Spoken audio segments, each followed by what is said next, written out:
नमस्कार दोस्तों, उम्मीद करता हूँ आप सब लोग अच्छे होंगे। And this is Lavish Kumar and welcome back to my YouTube channel.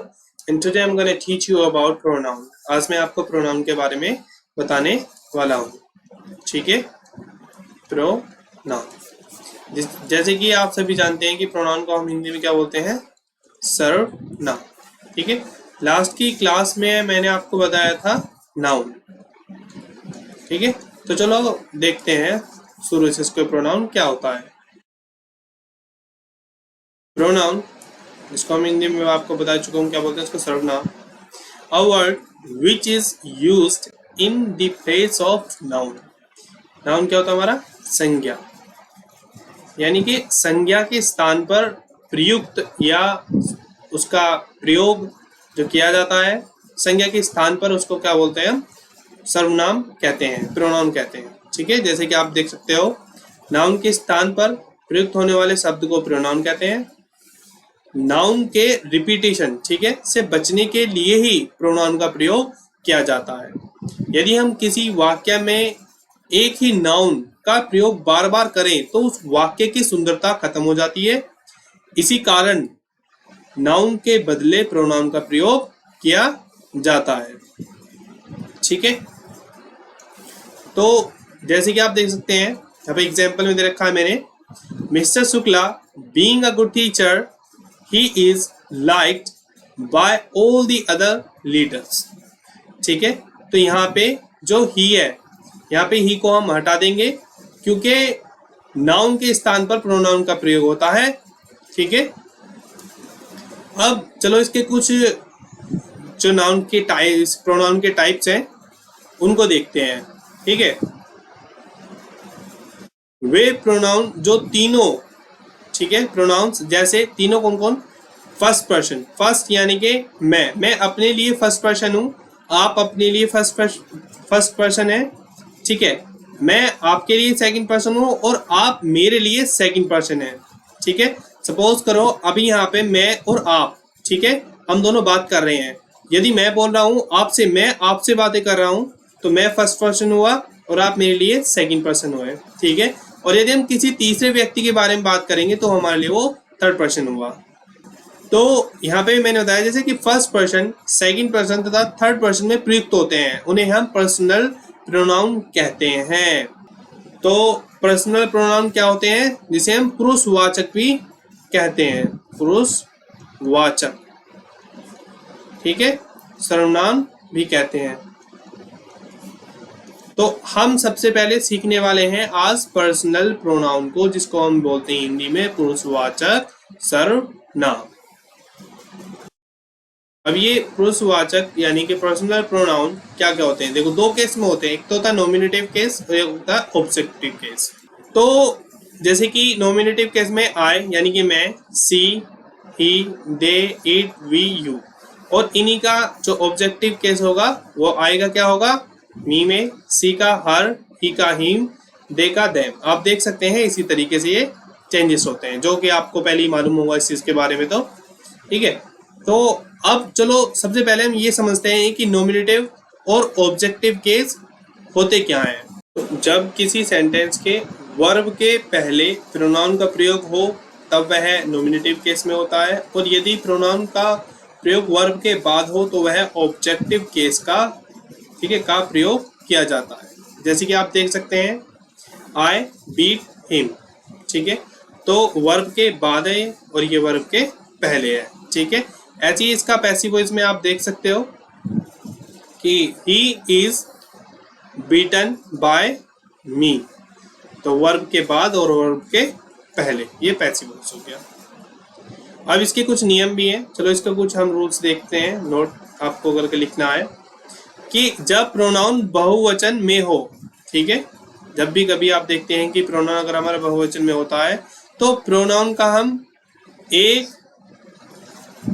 दो व तीन के क्रम में होना चाहिए।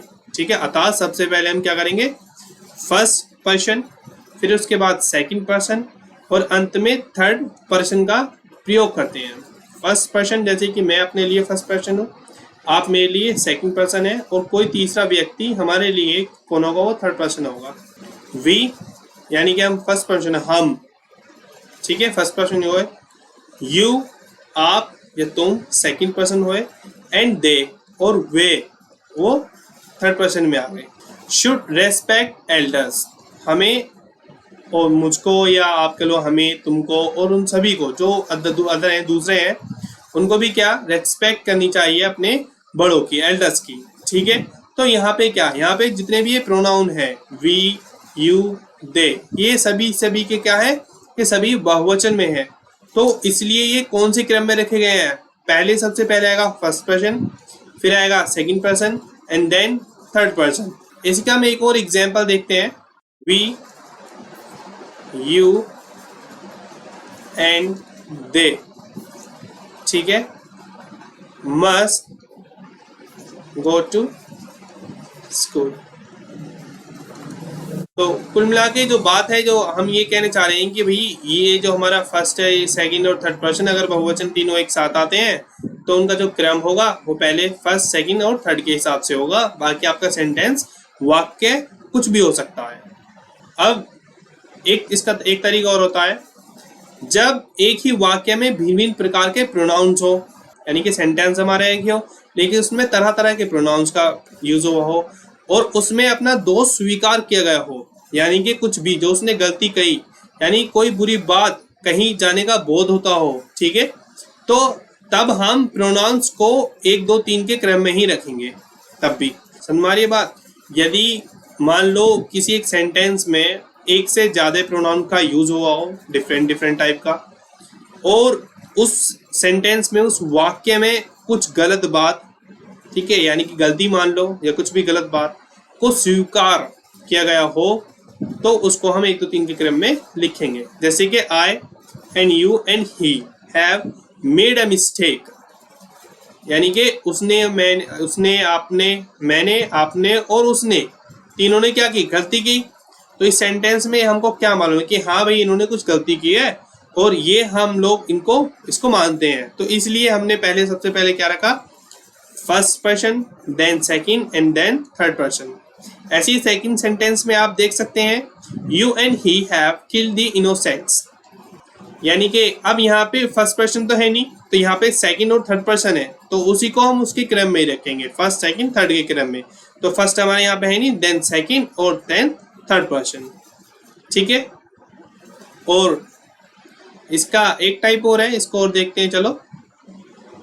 जैसे कि नोट, जब भिन्न भिन्न प्रकार के प्रोनाउंस एक ही सेंटेंस में प्रयोग किए गए हो एवं किसी बुरी बात का बोध नहीं होता हो, यानी कि उसमें कोई भी गलती, यानी कि सब चीज अच्छी होगी, उसमें कोई भी गलत बात का हमें पता नहीं चलेगा, तब हम उसको किस उसमें क्रम में रखेंगे, किस ऑर्डर में रखते हैं, second person, third person and then first person के ऑर्डर में हम उसको प्रयोग करते हैं या उसका प्रयोग किया जाता है सेंटेंस का।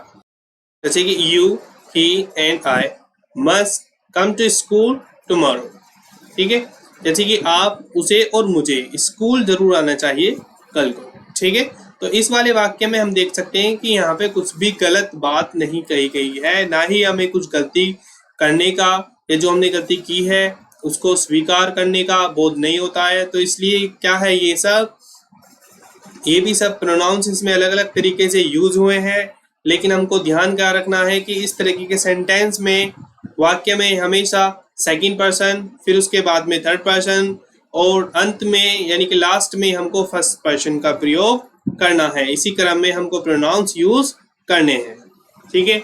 सेकंड सेंटेंस में आप देख सकते हैं, he and I have completed our work, ठीक है, वह और मैं अपना काम कर चुके हैं हम लोग। तो यहाँ पे थर्ड पर्सन है और फिर उसके बाद में क्या हुआ, फर्स्ट पर्सन, यानी कि हमको जो ऑर्डर रखना है वो 2 3 1 का ही ऑर्डर रखना है। हमको प्रोनाउंस हमेशा इसी क्रम में प्रयोग करने हैं। ध्यान रखना है हमको बच्चों कि हमको हमेशा प्रोनाउंस इसी क्रम में प्रयोग करने हैं। फिर एक चीज और आपको यहाँ पे बात ध्यान रखनी है कि यदि कहीं किसी भी सेंटेंस में, वाक्य में बिटवीन हो, लाइक हो, लेट हो, बट, ठीक है, कोमा, एक्सेप्ट या प्रीपोजिशन के बाद हमेशा ऑब्जेक्टिव केस का प्रयोग किया जाएगा। किसका? ऑब्जेक्टिव केस का ही प्रयोग किया जाएगा। जैसे कि आप नीचे दिए गए वाक्य को ध्यानपूर्वक देखें, ठीक है। There is nothing between C and I. तो ये सेंटेंस क्या है हमारा? गलत है। क्यों? क्योंकि मैंने अभी आपको ऊपर बताया कि यदि, बिटवीन, लाइक, लेट या इस तरह के जितने भी प्रीपोजिशंस होंगे या कंजक्शन वर्ड्स होंगे, इनके बाद हमेशा ऑब्जेक्टिव केस ही आएगा। तो इसका जो सही सेंटेंस होगा क्या होगा? वो there is nothing between her and me. आ रही बात बच्चों समझ में? सी का क्या होगा? हर, और आई का हो जाएगा मी, ठीक है। फिर आप सेंटेंस देख सकते हैं, let me study. Let me study यानी कि लेट के बाद हमेशा ऑब्जेक्टिव केस होगा। ऑब्जेक्टिव में आई का क्या होता है? मी। तो इसीलिए ये सेंटेंस हमारा सही है। इसके नेक्स्ट सेंटेंस देखते हैं, ही इज मैड एट आई। तो वो मेरे पे गुस्सा है या मुझसे नाराज है। तो यहाँ पे ये सेंटेंस हमारा गलत है, ठीक है। तो ये सेंटेंस कैसा होगा? He is mad at me. Mad at preposition यहाँ पे हुआ है, लेकिन उसके बाद में क्या आना है? Objective case. ऑब्जेक्टिव केस में आई का क्या होता है? मी, ठीक है। तो इसलिए यहाँ पे ये वाला सेंटेंस सही है। नेक्स्ट सेंटेंस है, everyone went to school except he. तो यहाँ पर भी आप देख सकते हैं ये सेंटेंस गलत है। क्यों? क्योंकि यहाँ पे एक्सेप्ट के बाद में ही का प्रयोग हुआ है जो प्रोनाउन है, लेकिन हमको यहाँ ये ऑब्जेक्टिव केस में ही यूज करना है। ऑब्जेक्टिव केस में ही का क्या होता है? हिम। ही का क्या होगा? हिम। ये आपको याद करने हैं कि नॉमिनेटिव केस और ऑब्जेक्टिव केस में कौन सा किस में बदलता है, ठीक है दोस्तों। तो यहाँ पे क्या हो गया? ही का him. Everyone went to school except him. भाई हर कोई, सब लोग स्कूल गए, लेकिन बंदा वो नहीं गया, सिर्फ उसके अलावा सब लोग स्कूल गए, ठीक है। तो मैं उम्मीद करता हूँ ये वाली वीडियो क्लास आपको मेरी अच्छी लगी हो। अगर आपको ये वीडियो क्लास अच्छी लगी हो तो please like and share and subscribe my YouTube channel. और इसी का नेक्स्ट पार्ट, जो कि एक प्रोनाउन काफ़ी बड़ी क्लास है, इसलिए मैंने इसको कुछ छोटे छोटे पार्ट्स में डिवाइड किया है। ये प्रोनाउन की मेरी फर्स्ट क्लास है and I am gonna come up with the second class of pronoun. तो आप मेरे साथ में कंटिन्यू रहिए। अगर किसी को कुछ भी डाउट्स होता है, ठीक है, यदि आप लोगों को इसमें प्रोनाउन में कुछ भी डाउट होता है तो आप कमेंट बॉक्स में कमेंट कर सकते हैं, ठीक है। और मैं उम्मीद करता हूँ तब तक के लिए आप सब लोग खुश रहें और धन्यवाद।